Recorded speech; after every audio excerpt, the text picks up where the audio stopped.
Hello guys, welcome sa ating munting channel. Halika't itanim natin ang punlakong pakwan dito sa bao ng nyog. Hope na tapusin mo ang video ito hanggang sa dulo at sana ay may matutunan ka sa video ito.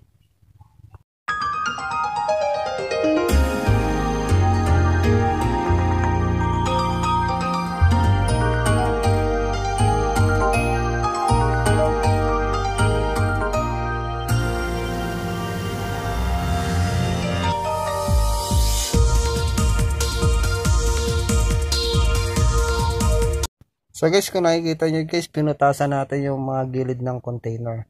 So guys, mga 1 inch mula sa puwitan yung butas natin guys, no? Bali, walang butas yung ating puwitan ng ating container. Dahil guys, ayon sa aking research, matakaw daw sa tubig yung pakwan. Kaya hindi natin binutasan yung puwit. So guys, mamaya ipapakita ko sa inyo kung paano yung pamaraan natin ng pagtatanim ng pakwan. So guys, kompleto na tayo sa ating requirement sa soil mixing. Ito yung gagamitin nating nating lupa.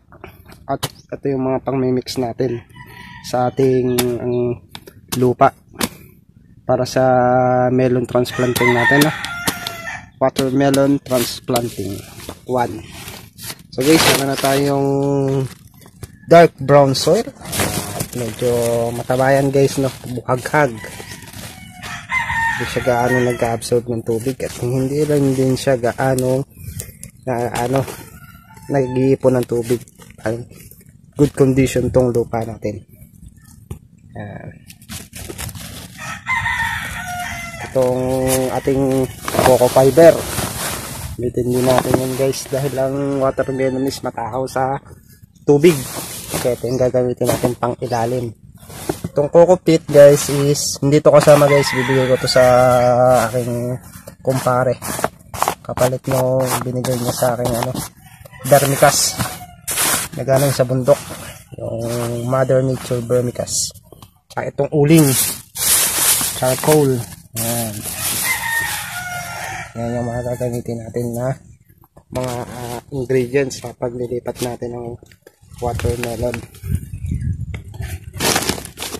Okay, so okay na lahat. So yung vermicast natin is ito naman, vermicast natin saka na to pag uusbong na yung ating muusbong na, magaganda na yung bukadkad ng mga dahon ng ating watermelon. Saka na yan sa part 2 na to.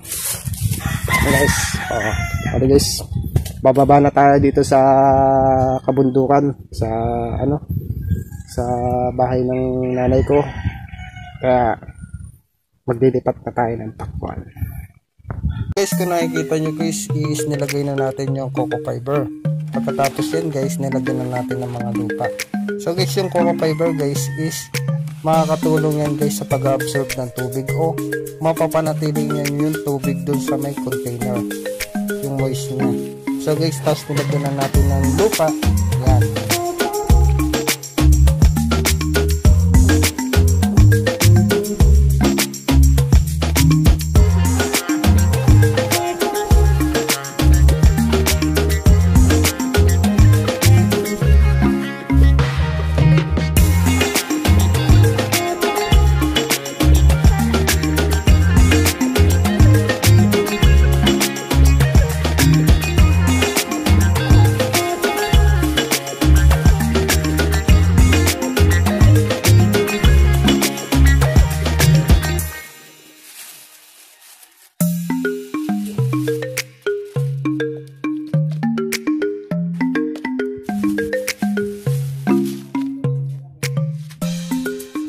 Pagkatapos niyan guys, nilagay na rin natin yung ating punlang pakwan kasama yung bao, kasi guys yung bao guys is organic naman at nabubulok, kaya nilagay ko na rin guys, no? Tapos guys, tinabunan natin yung ating pakwan. Yan, bali okay na yun guys, no? So guys, ganyan ako nagpunlaan ng pakwan.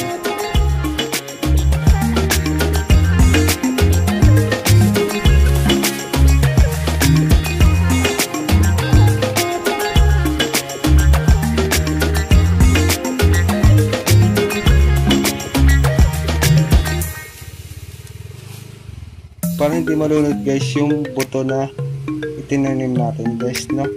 So guys, kung may mga katanungan kayo guys, pwede nyo namang i-comment sa ating comment box below, no? Sana may natutunan kayo sa ating video. Huwag nyo rin kalimutan mag-like at subscribe guys para kayo sa ating future videos na i-upload natin dito sa ating channel. So guys, maraming salamat sa panonood.